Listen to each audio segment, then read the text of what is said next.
Shavua Tov u'Mevorach, Rabotai. 6e jour aujourd'hui, le mois de Tevet. On a une paracha extraordinaire, ça parle de la vie. Vayechi. Et il y a tout ce qu'il faut dans cette paracha pour rendre plus belle la vie. Pour cela, on va s'attraper chaque jour, en tous les cas cette semaine, dans les bénédictions ou les reproches qu'il a fait Yaakov à ses enfants, car il les a dit, venez, écoutez ce qui va se passer avec vous dans la fin du temps.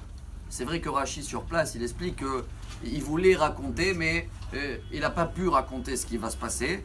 Mais bien sûr qu'aujourd'hui, tous les grands maîtres, ils nous apprennent que si on prend le reproche ou la reproche de Réhouven, de Shimon, de Yehuda, c'est des messages pour nous, les dernières générations, qui améliorent notre vie. Alors aujourd'hui, on va commencer avec le premier, Réhouven. Et oui, je tiens à vous dire, c'est un message à ne pas rater. Il est énorme et je crois qu'on est loin, je parle de moi en tous les cas, de le vivre. Tout de suite, quand il appelle Réhouven, il le dit Réhouven bechoriat akochi bereshit oni.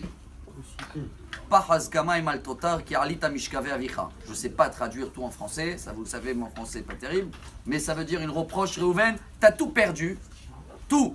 Il n'y a aucun roi qui va sortir de toi, tu n'es pas le premier-né, Yehuda, celui qui va venir Mashiach, Yosef, celui qui va gérer. Réhouven, il a perdu tout statut, pour quelle raison? Il y a 48 ans, tu m'as échangé les lits, je devais dormir là, et tu les as mis là-bas, et 48 ans, voilà, tu as fait quelque chose qui n'est pas bon. Peu importe, moi je vous demande, 48 ans Yaakov, tu dis rien à ton fils? C'est ton fils, fais-lui une reproche. Appelle-le, pourquoi tu attends avec 48 ans? Rashi nous répond, Rabotai, c'est une réponse énorme.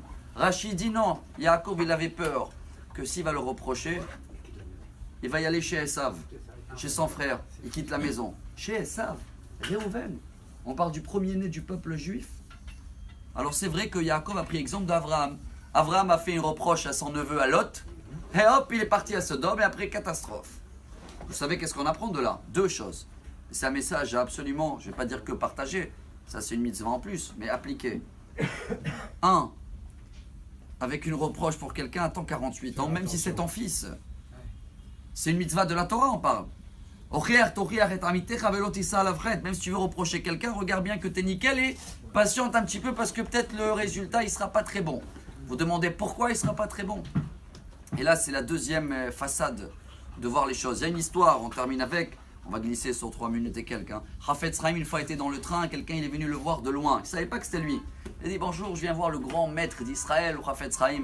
Chafetz Chaim dit quel grand maître, quel rien du tout, je le connais, c'est rien du tout. T'as pas honte, comme ça il dit. Et il a commencé à le frapper. Bon. Et après le lendemain, quand il arrive, il voit que le monsieur lequel il a frappé, c'est le Chafetz Chaim. Il s'est évanoui, il demande pardon et tout. Le Chafetz Chaim il dit non, ne t'inquiète pas, c'est moi, je te remercie. Grâce à toi, j'ai appris quelque chose de très beau aujourd'hui, que de la shonara ne fais pas même sur toi-même. Alors de là, je veux terminer avec ce message-là, au nom de Rav Neventzal. Quand tu fais des reproches à quelqu'un, ou même des reproches à toi-même, tu rentres dans une rama que tu ne peux pas t'en sortir. Yaakov, il savait que s'il va dire à Réhouven depuis longtemps, c'est pas bon ce qu'il t'a fait, il peut rester avec ce sentiment, c'est pas bon, je suis quelqu'un de pas bien. Comme ça, on ne peut pas avancer.